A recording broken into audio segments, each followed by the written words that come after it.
Queridos irmãos, saúde e paz. Sejam muito bem-vindos a mais um culto doméstico semanal.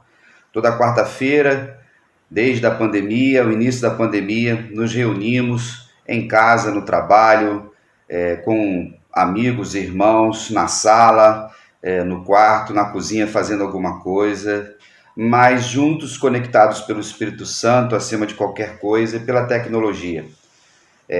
Esses cultos online têm alcançado mais pessoas do que o culto presencial, né, que nós tínhamos na igreja, que às vezes dava 5, no máximo 10 pessoas.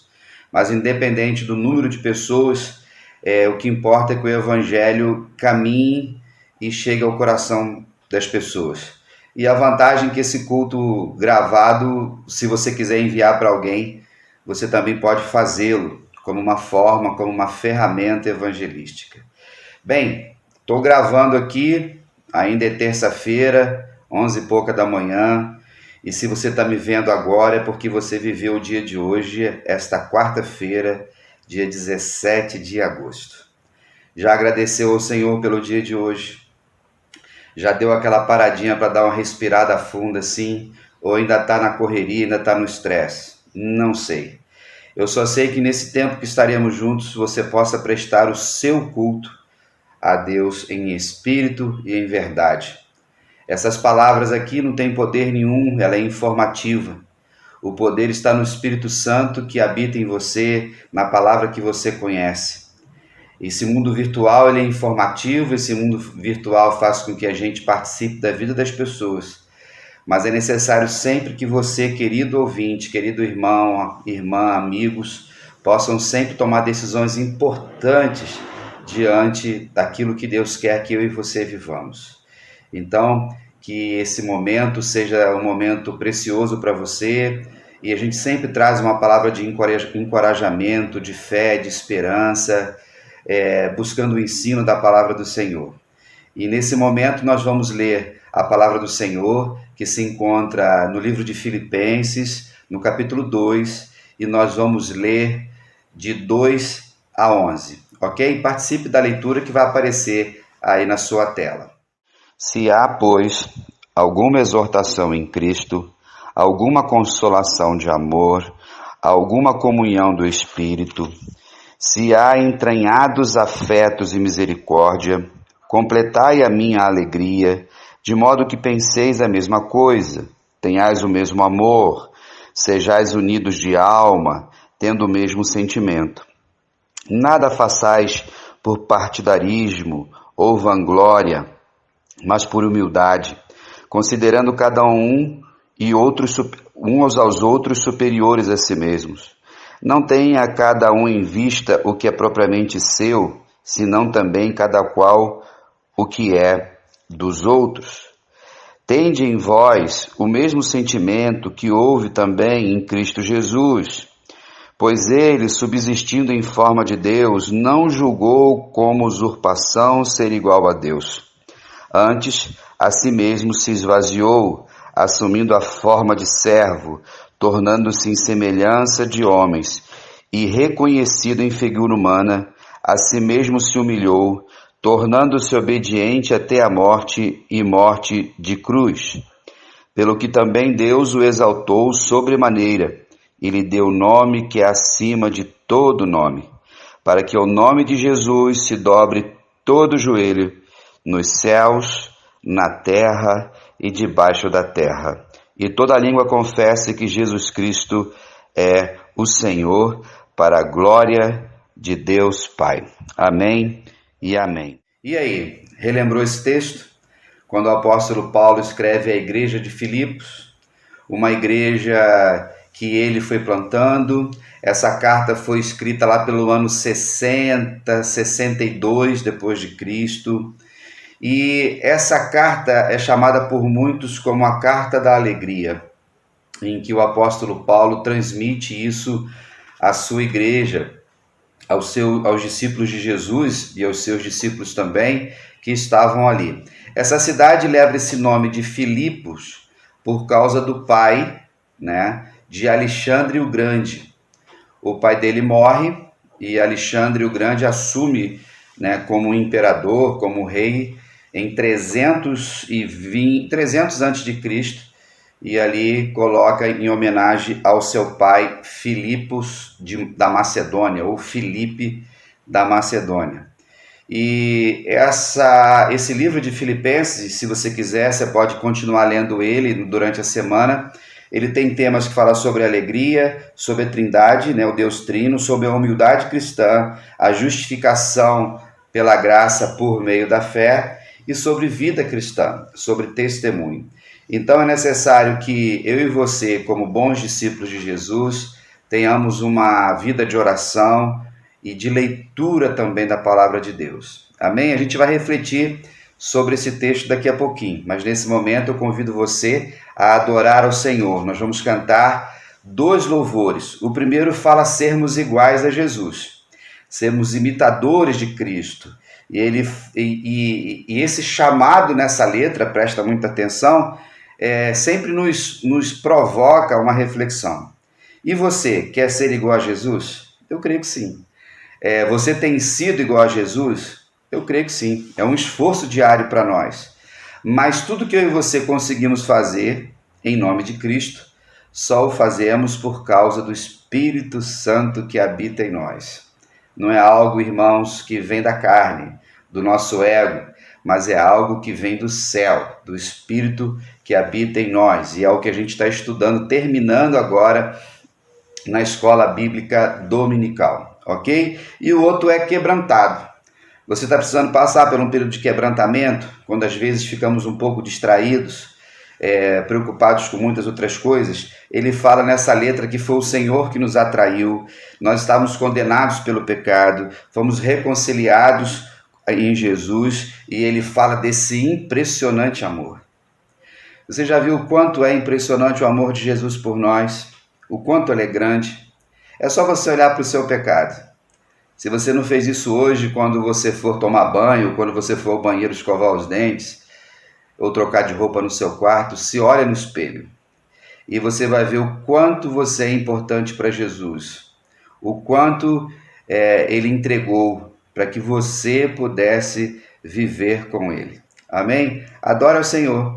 E daqui a pouquinho eu volto para a gente estudar um pouco mais sobre a palavra de Deus.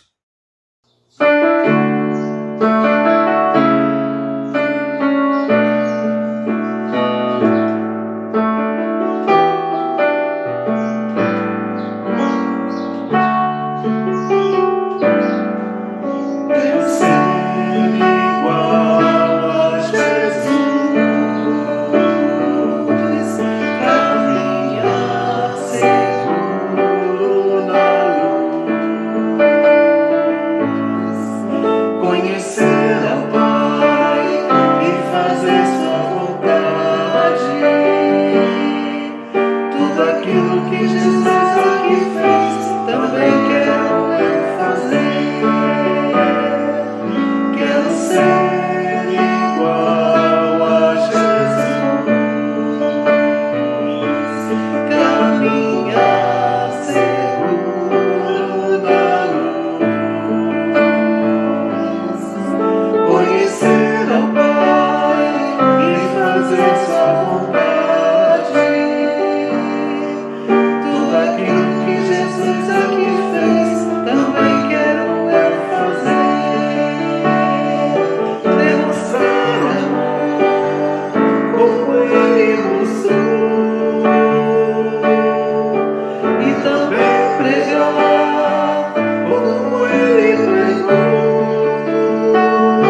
sofrer e participar. Sua obra vou cantar. Meu Salvador, a cruz mostrou o amor do Pai, o justo Deus.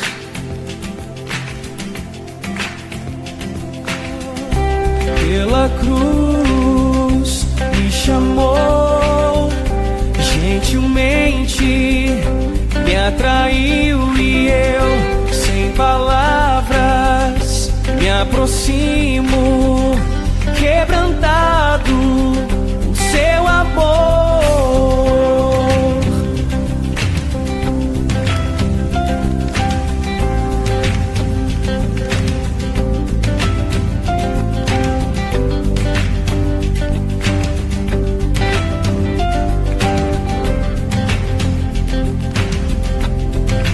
Merecida a vida, de graça recebi, por sua cruz, da morte me livrou, trouxe minha vida.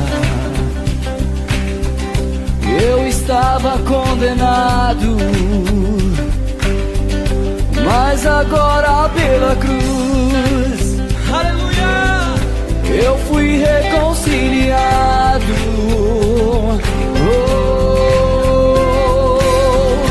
Pela cruz me chamou, gentilmente me atraiu e eu, sem palavras, me aproximo, quebrantado o seu amor. Pela cruz me chamou, gentilmente me atraiu e eu, sem palavras, me aproximo, quebrantado o seu amor. Impressionante é o seu amor.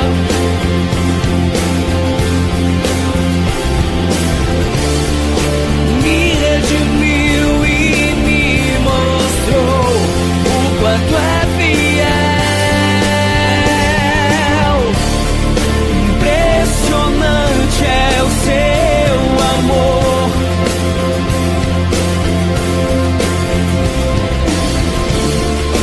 Me redimiu e me mostrou o quanto é fiel.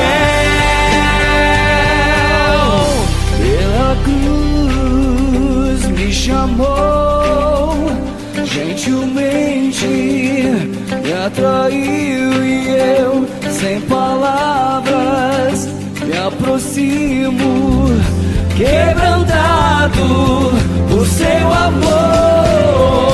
Pela cruz me chamou, gentilmente me atraiu e eu, sem palavras, me aproximo, quebrantado o seu amor.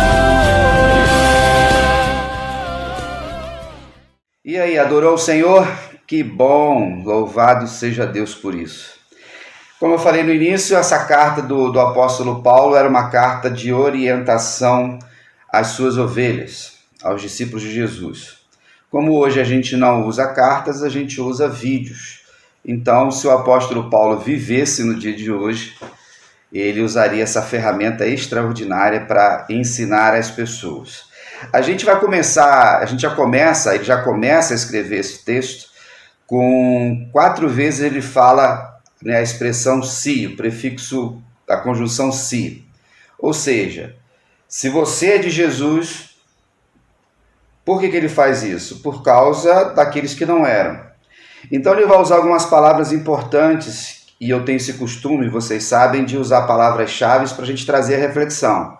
Os verbos, os adjetivos, os substantivos, para que em todo tempo nós entendamos o conteúdo do que ele está falando, onde ele quer chegar. Então, logo no primeiro capítulo, que ele dá essa orientação a essa igreja, ele fala sobre conforto, ele fala sobre consolação, ele fala sobre comunhão, ele fala sobre afetos, ele fala sobre compaixão, ele fala sobre alegria, fala sobre amor e ânimo. Então ele está dizendo assim, se o conforto, né, a consolação, a comunhão está em vocês como estava em Cristo. Aí a pergunta para você é, você vive isso? Você tem experimentado isso de Jesus no decorrer da sua vida cristã? Todos nós passamos por altos e baixos, por lutas, dificuldades, vales.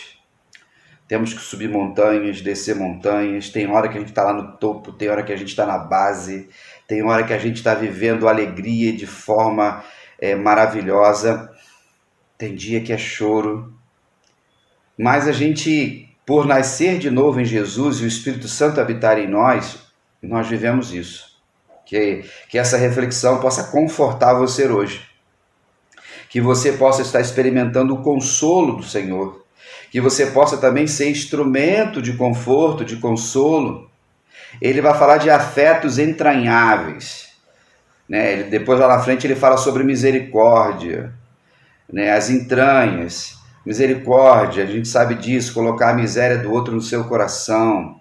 Vivemos num tempo mais do que nunca, ainda na pandemia, com tantos desafios, irmãos, mal ou bem, se eu posso usar essa expressão, né? Mas eu acho que mal do que bem, 1.000 pessoas estão morrendo por semana. Ainda, e só não está morrendo mais por causa da vacinação, e a maioria das pessoas que morrem é porque não se vacinaram ou não completaram o ciclo vacinal. Quando nós vemos tantos males, tragédias, sempre aqui na cidade, bala perdida, assaltos, nossa, a gente precisa buscar essa comunhão com Deus e olhar para o céu, como eu falei na semana passada. Então, essa alegria que a gente tem é uma alegria que vem do Espírito, não é uma alegria circunstancial, não é uma alegria passageira, não é uma alegria porque você que é pai ganhou um presente no domingo, correto? Ou você que fez aniversário. A gente se alegra com essas coisas, mas a alegria, e a gente está estudando isso, né, na série de sermões do fruto do Espírito, é a alegria que vem do céu, é a alegria que vem do Espírito Santo em nós. Então o apóstolo Paulo já começa com essa listagem. Então, diante disso, de nós experimentarmos o amor, esse ânimo que vem de Deus, aí ele diz assim logo em seguida, nada façais por partidarismo, nada façais por contenda ou por vanglória. Meus irmãos, a gente vive num mundo vaidoso, num mundo que cada vez mais as pessoas querem ser melhores do que as outras. A internet está aí para mostrar isso, as redes sociais estão aí para mostrar isso.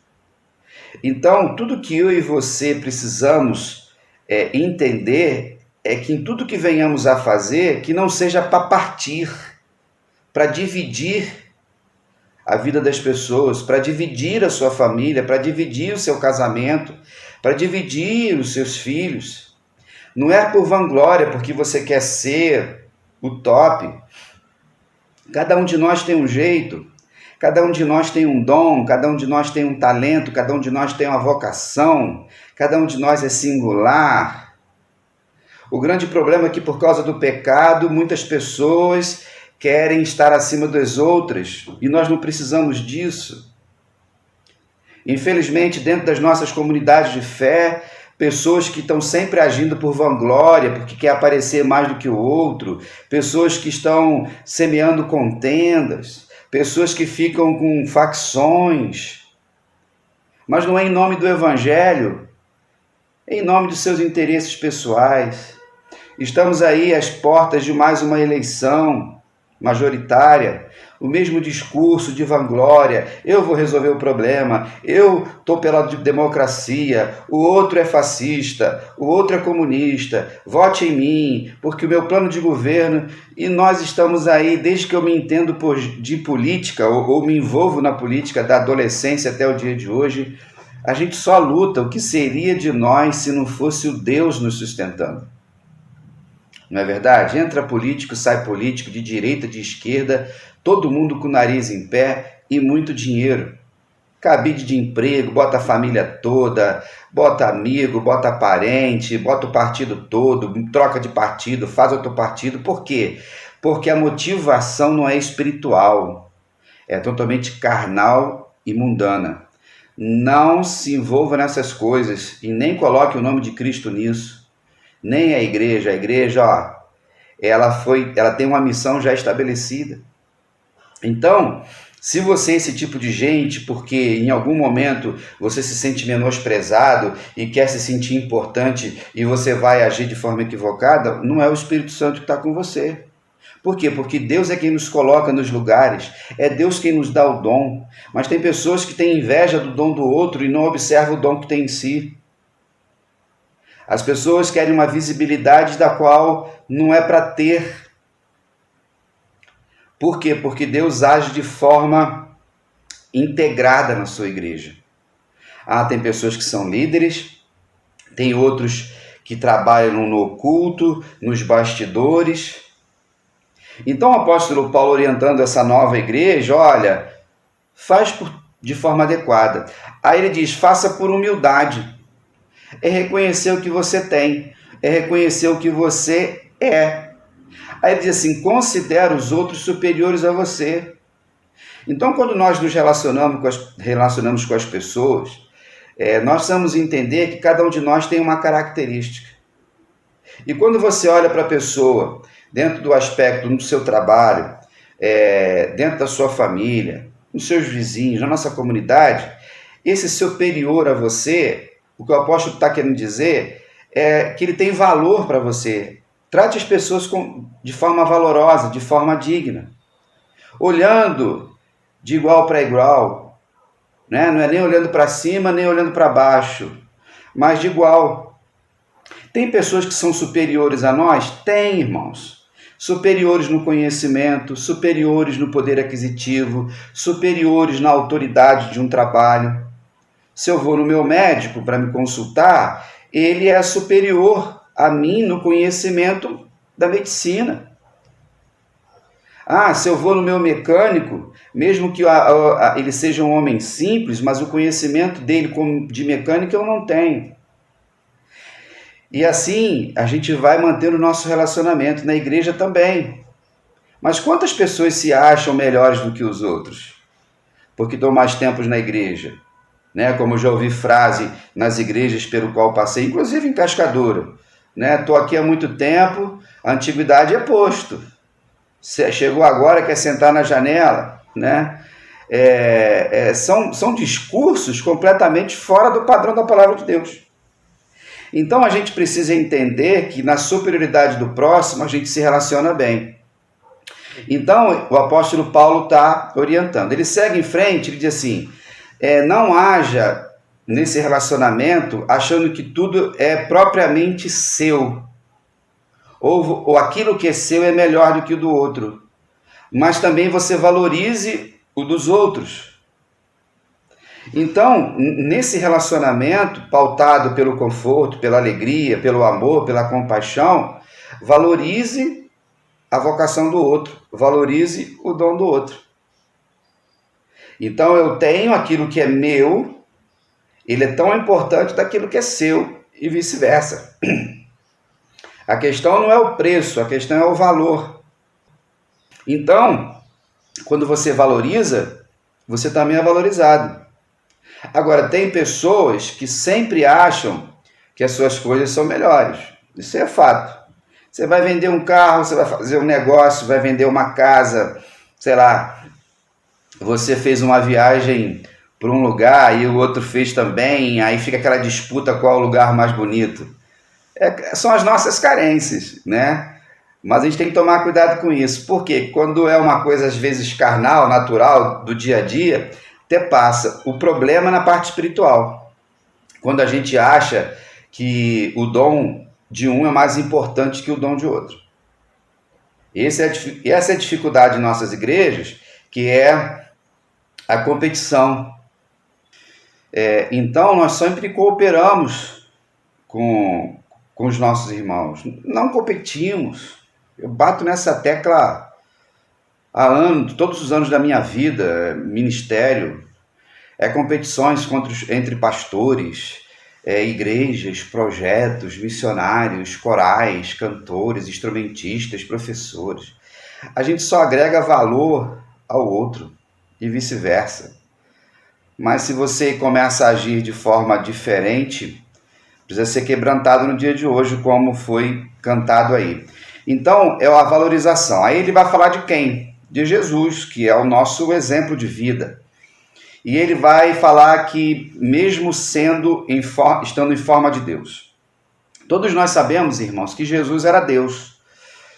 O Filho de Deus, o Deus encarnado, com uma missão específica. A gente precisa aprender com a Trindade, o Deus Pai, o Deus Filho, o Deus Espírito Santo, o que é humildade, o que é cooperação, o que é um trabalho em equipe, se eu posso dizer assim, de um Deus que é trino e triuno, um em três e três em um, é o grande mistério. Porém, quando nós olhamos para Jesus, o apóstolo Paulo desenvolve isso de forma maravilhosa, em todas as cartas que ele escreve, nós vemos ali que, mesmo sendo Deus, ele não estava ali para diminuir o Pai. Ele sempre dizia, eu e o Pai somos um. Mas ele não dizia assim, esqueça o que o Pai ensinou, esqueça os escritos de Moisés, esqueça os profetas, porque eu sou Deus encarnado. Não. Por quê? Porque ele sabia qual era o propósito de estar na Terra. Propósito que ele mesmo criou. Então, quando ele age, ele estava na forma de Deus, era Deus, mas ele não agiu de forma a usurpar o lugar de Deus, tomar para si ou ser igual a Deus, mesmo sendo igual. Irmãos, isso é maravilhoso, isso é muito profundo. Você já refletiu sobre isso? Na sua vida cristã, quando você trabalha na igreja, quando você está na sua comunidade de fé, que você está ali na mesma obra, na mesma missão, e você não está ali para tomar atenção para você. Você está ali para juntar-se aos outros. Você pode dar continuidade ao trabalho do outro. O apóstolo Paulo orienta isso em Corinto, que é uma igreja que deu muito problema. Por quê? O que ele falava? Um plantou, o outro regou, mas foi Deus quem deu o crescimento. Quando a gente entende que a nossa missão é plantar, a nossa missão é colher, a nossa missão é regar, adubar, transportar, carregar, você está agregando valor. Sempre. Mas quando naqueles partidaristas de Corinto, né? Uns eram de Paulo, outros de Cefas, outros de Apolo e outros de Cristo, pelo menos 4 grupos dentro da comunidade, dentro daquele ambiente que ele vivia. A gente está falando no início da igreja, que não tinha tantos vícios como temos nos dias de hoje. Era a igreja pobre, não tinha patrimônio, não tinha nome, não tinha nada. E mesmo assim tem as pessoas que estão sempre semeando partidarismo e contenda. E aí querem ser igual ao outro. Não tente, irmão, irmã, usurpar o lugar do outro. No seu trabalho, quanta gente puxa tapete dos outros, nos negócios, nas vendas. Às vezes, dentro da família, tem mãe que quer usurpar o lugar do pai, tem pai que quer usurpar o lugar da mãe, tem avó que quer usurpar o lugar para querer mandar nos netos. Tem gente que quer usurpar o lugar do pastor, que quer mandar na vida dos outros, quer fazer isso, aquilo, outro. A política está aí, um puxando o tapete do outro toda hora. Mas isso não existe no reino de Deus. Todos aqueles que pertencem ao reino não fazem isso. Não fazem isso. Então, Jesus, ele vai e se esvazia. Ele tanto se esvaziou, irmãos, que ele veio habitar entre nós. Ele saiu lá do céu e veio para a terra. Ele deixou a sua glória e veio para habitar no meio de pecado. num lugar onde existe maldade, onde existe desconfiança, egoísmo, onde existe idolatria, ocultismo, invocação das trevas. Ele viu, mas ele veio de propósito. Às vezes nós precisamos nos esvaziar para a gente poder lidar com algumas pessoas. Nós, como o apóstolo Paulo falava, finge dos fracos para ganhar os fracos. Às vezes você tem que lidar com algumas pessoas, que haja paciência para lidar com essas pessoas, haja tolerância. Né? Às vezes pessoas que estão dentro da igreja, 357 anos, é menino na fé, é menininha na fé, está no leitinho ainda, não sabe nada. Aí você tem que se esvaziar um pouquinho. Como muitas vezes nós fazemos com os nossos filhos, o professor faz com o aluno. O professor ele tem um conhecimento, mas muitas vezes ele se esvazia para poder ficar no nível do aluno e para poder ir enchendo o aluno de conhecimento, assim como fazemos na igreja. Então Jesus se esvaziou para poder andar entre nós, para poder ensinar os seus discípulos cabeças duras de vez em quando, né? A gente reconhece isso nos evangelhos, mas Jesus estava ali. Então, quando nós olhamos para a palavra de Deus, você precisa se esvaziar, eu preciso me esvaziar, mas sem perdermos o foco da missão. Nós vivemos num mundo, irmãos, que a igreja é para ser maior do que o próprio Cristo, que pastores, apóstolos, bispos, presbíteros, diáconos, tanta gente é maior do que o próprio Jesus. Cantores gospel, né? Marchas para Jesus, que essa marcha para Jesus já perdeu o seu sentido há muito tempo, diga-se de passagem, virou mais um movimento político do que um movimento de fé. E aí essa crítica é minha, porque é um evento público. Quando nós entendemos que a igreja precisa estar presente na terra, na sociedade, mas ela está sempre de forma discreta, irmãos. Essa descrição da igreja não significa que ela é medíocre, que ela não está cumprindo. A igreja, ela está presente, mas sem fazer muito barulho, como o próprio Cristo fez.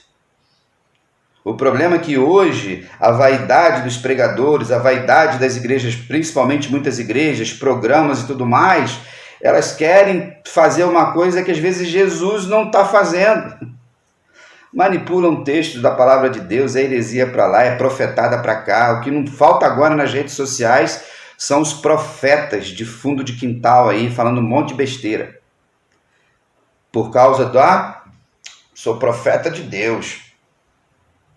A gente conhece como é que termina esse povo. Jesus, o texto vai dizer que ele se humilhou. Ele foi obediente à morte e morte de cruz.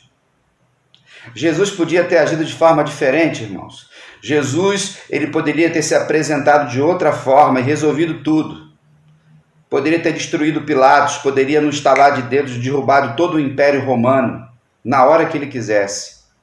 Só que o maior inimigo do ser humano, irmãos, não é império nenhum, não é nenhum tipo de governo. Tem um monte de gente preocupada, esse povo é de direita, de esquerda, a igreja está aí há 2000 anos, passou por todos os impérios, passou pelo comunismo, que nunca foi implantado plenamente na igreja, passou pelo capitalismo, está passando, pelo socialismo, tudo. Por quê? Porque a igreja é o corpo de Cristo. Então, a gente precisa entender que Jesus veio para vencer a morte. Jesus veio para destruir Satanás e o pecado. E ele fez isso na cruz do Calvário. O poder que Satanás tem hoje, irmãos, é um poder limitado, ele já é um derrotado. Já viu mais ou menos assim um jogo de futebol de que um time está ganhando de 3-0, está terminando o jogo, ele vai ser campeão, mas tem que jogar lá e o adversário quer bater no outro. Aí ele dá um drible lá, está ganhando, vem o zagueiro e pum, dá uma quebrada no atacante. O outro vem e dá um empurrão. Por quê? Porque ele já está derrotado. Só que aí, como ele não vai ganhar nada, ele pelo menos tenta ferir os outros, chamar para briga, xingar, aquilo tudo que a gente vê em futebol. Tudo é um exemplo do futebol, que é o esporte, né, mais conhecido. Mas tem outras coisas. Vocês já ouviram falar de pessoas que estavam sendo portadoras do HIV, né, a AIDS, e que por raiva por ver que a morte estava próxima ou a saúde não seria a mesma coisa, fazia relações sexuais com as pessoas só para contaminá-las. Como você já viu funcionários destruindo a comida, funcionários fazendo o serviço errado, porque ele vai ser demitido, o patrão brigou com ele. Vocês estão entendendo mais ou menos o que eu quero dizer? Eu creio que sim. E o texto nos mostra isso. Não, Jesus foi lá, ele sabia que tinha que ir para a cruz, ele veio com esse propósito, ele veio com essa missão de forma humilde.